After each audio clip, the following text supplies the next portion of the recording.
Enjoyment అనేది ఎదుటి వాళ్ళను బాధ పెట్టకుండా మనల్ని మనం సంతోషంగా ఉంచుకునే ఫీలింగ్.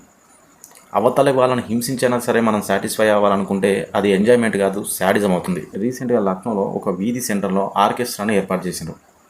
అందులో ఒక లేడీ డ్యాన్సరు నైట్ 9 నుంచి అర్ధరాత్రి 2:30 వరకు కంటిన్యూస్గా డ్యాన్స్ చేస్తుంది. వీళ్ళు సాంగ్స్ ప్లే చేయడం, తర్వాత ఆమె కంటిన్యూస్గా డ్యాన్స్ చేయడం.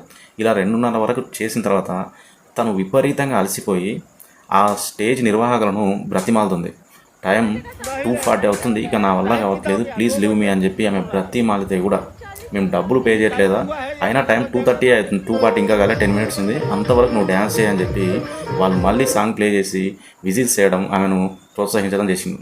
తను కన్నీళ్లు పెట్టుకుంటూ బ్రతిమాలిన వాళ్ళు మేము డబ్బులు పే చేస్తున్నామని చెప్పి ఆమెను డ్యాన్స్ చేయాలని చెప్పి ఆర్డర్ చేశారు.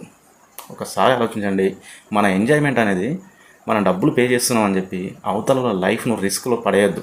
వాళ్ళు కూడా మనుషులు, వాళ్ళకు కూడా అలుపు వస్తుంది కదా, దాన్ని కూడా దృష్టిలో పెట్టుకోవాలి. నీ ఎంజాయ్మెంటు అవతల ప్రాణాల మీదకి వచ్చేంత రేంజ్లో ఉందంటే అసలు దాని శాడిజం అనే చెప్పాలి.